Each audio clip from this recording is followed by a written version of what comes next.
भारत ने समझाया दोस्ती का मतलब, तुर्की ने दिखाई दोगलापंती। मदद के बावजूद तुर्की ने की भारत से गद्दारी।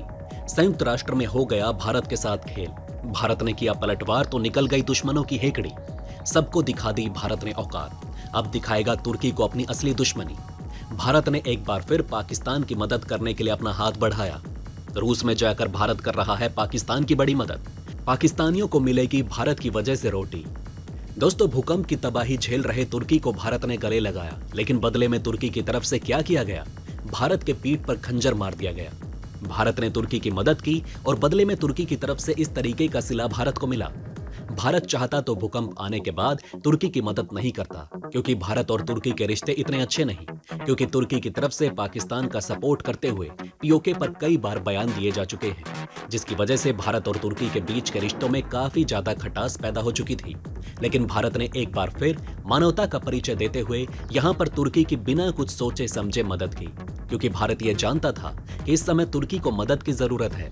इसलिए भारत की तरफ से ऑपरेशन दोस्त चलाया गया और जितनी ज्यादा हो सके भारत की तरफ से तुर्की को मदद की गई। तुर्की की मदद करने के लिए भारत की सेना और एनडीआरएफ की टीम ने तुर्की के लोगों की जान बचाई और इसी के चलते हुए खुद तुर्की के लोगों ने भारतीय रेस्क्यू टीम को सम्मान देते हुए तालियों से उनका स्वागत किया। लेकिन यहाँ पर तुर्की की सरकार ने एक बार फिर भारत को धोखा दिया और मौका मिलते ही उसने एक बार फिर भारत को अपनी असली औकात दिखा दी। तुर्की भारत के खिलाफ प्रोपेगेंडा करने से बाज नहीं आया। तुर्की ने United nation human right commission में भारत के खिलाफ जाकर पाकिस्तान का साथ दिया।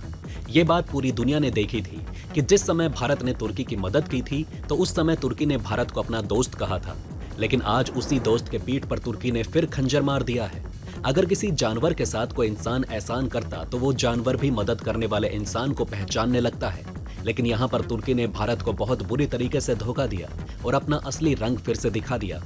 हमें यहाँ तक देखने को मिला था कि तुर्की की तरफ से ये कहा गया कि दोस्त वही है जो मुश्किल समय में काम आए, लेकिन उसी तुर्की ने अपने इस जबान की कोई वैल्यू नहीं रखी और अपनी ही कही हुई बात को झुठलाते हुए भारत के साथ गद्दारी की। इस चीज से ये समझना ज्यादा मुश्किल नहीं होगा कि तुर्की किस तरीके का गद्दार देश है, जिसकी अपनी ही जबान की कोई वैल्यू नहीं और तुर्की ने अपने ही दोस्त की पीठ पर छुरा मार दिया। एक भारत का दोस्त रूस भी है, जिसने हर मुश्किल घड़ी में भारत की मदद की है और दोस्त रूस को जब भी भारत की जरूरत पड़ी भारत रूस के साथ उसे खड़ा दिखा है। लेकिन यहाँ पर तुर्की खुद को दोस्त कहने के काबिल भी नहीं है। एजेंडे के तहत संयुक्त राष्ट्र के मंच पर जम्मू कश्मीर के मानव अधिकार के उल्लंघन का प्रोपेगेंडा चलाया गया। इस प्रोपेगेंडा में तुर्की और मुस्लिम के सबसे बड़े संगठन ओआईसी ने पाकिस्तान का समर्थन कर दिया, लेकिन भारत ने भी बिना समय बर्बाद किए इन सभी देशों की धज्जियां उड़ा दी। भारत ने तुर्की की तरफ से आए बयानों पर चिंता जताई। भारत ने पहले तुर्की और ओआईसी को पाकिस्तान की करतूतें देखने की नसीहत दे दी। भारत ने कहा कि हमारे आंतरिक मामलों पर तुर्की के बयान से हमें दुख पहुंचा है। करारा जवाब देते हुए भारत ने कहा कि तुर्की गैर जिम्मेदाराना बयानबाजी करने से बाज आ जाए। भारत ने औंधे मुंह गिरे तुर्की को हाथ देकर उठाने का प्रयास किया था, लेकिन यहाँ पर तुर्की ने खुद ही भारत का हाथ खींचकर भारत को गिराने की कोशिश की थी, लेकिन तुर्की की ये कोशिश असफल हो गई। भारत ने एक बार फिर दुनिया वालों को अपनी मानवता दिखाई और बदले में तुर्की की तरफ से जो चीज भारत को मिली वो चीज को भी दुनिया ने देख लिया। तुर्की की जनता की तरफ से कुछ तस्वीरें निकल कर आई थी जब भारत की सेना तुर्की में भूकंप के बाद मदद करने पहुंची। भारतीय सेना की लगन देखकर तुर्की की जनता भावुक हो गई। ये तस्वीरें सोशल मीडिया पर काफी ज्यादा वायरल हो रही थी। वे लोग भारतीय सेना को देखकर इतने ज्यादा खुश हो गए थे कि भारतीय सेना को गले से लगा रहे थे। वे लोग काफी ज्यादा खुश थे कि भारत की तरफ से उनकी मदद के लिए भारतीय सेना को भेजा गया। सिर्फ इतना ही नहीं, हमें यहाँ तक देखने को मिला था कि भारतीय सेना के लिए तुर्की के लोग उनके सम्मान में तालियां बजाते हुए दिखाई दिए। एक तरफ तुर्की की जनता के दिलों में भारत की इज्जत कई गुना बढ़ चुकी थी, लेकिन वहीं तुर्की के राष्ट्रपति के दिल से जरा सा भी भारत के लिए प्रेम नहीं जागा। जो भी बात राष्ट्रपति की तरफ से कही गई थी वो एक ढोंग था, दिखावा था। तुर्की के राष्ट्रपति को भारत की मदद से कोई फर्क नहीं पड़ा और दोगलेबाज पाकिस्तान की तरफ से फिर एक बार तुर्की को अपने जाल में फंसा लिया गया। शायद यही वजह रही कि पाकिस्तान के प्रधानमंत्री शहबाज शरीफ भारत के बाद तुरंत तुर्की पहुंच गए। शायद तुर्की के राष्ट्रपति ये बात भूल चुके हैं कि उनका पाला पाकिस्तान या कोई अन्य छोटे देश से नहीं है, बल्कि उन्होंने भारत से टक्कर ली है, जो कि अपने दोस्त को भी अच्छे से पहचानता है और अपने दुश्मनों को भी कभी नहीं भूलता। और भारत के प्रधानमंत्री नरेंद्र मोदी इसका बदला तुर्की से जरूर लेंगे। वैसे आपको क्या लगता है, क्या तुर्की को बहकाने के पीछे पाकिस्तान का हाथ होगा या नहीं? आप अपनी राय हमें नीचे कमेंट बॉक्स में अवश्य लिखकर बताएं और इस वीडियो को ज्यादा से ज्यादा शेयर करें ताकि सब तक ये जानकारी पहुंच सके। दोस्तों, वहीं दूसरी तरफ पाकिस्तान भले ही संकट के समय में भारत के खिलाफ जहर उगलने से बाज ना रहा हो, लेकिन सच ये है कि इन दिनों पाकिस्तान भूख से छटपटा रहा है। ऐसे में रूस ने मदद का हाथ बढ़ाया। पाकिस्तान रूस से गेहूं आयात कर रहा है।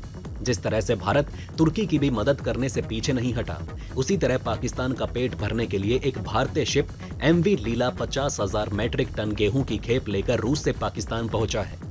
पाकिस्तान रूस से 4,50,000 मैट्रिक टन गेहूं आयात करेगा। आपको बता दें कि MV लीला ग्लोबल मार्केटिंग सिस्टम इंक के 40 शिप में से एक है। इसके संस्थापक डॉक्टर अनिल शर्मा हैं, जो कि पहले अमेरिका के बिजनेस स्कूल में प्रोफेसर थे, लेकिन इस समय दुबई में सेटल हो चुके हैं।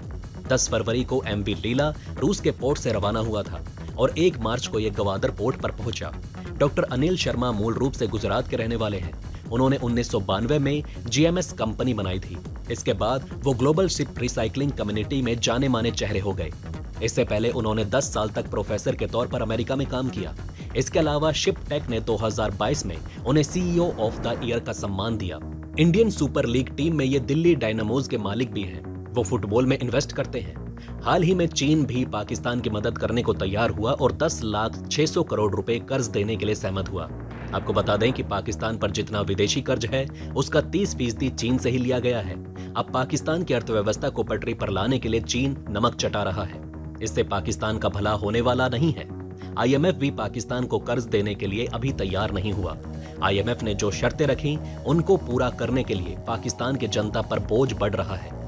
इसकी वजह से महंगाई में भी इजाफा हो रहा है।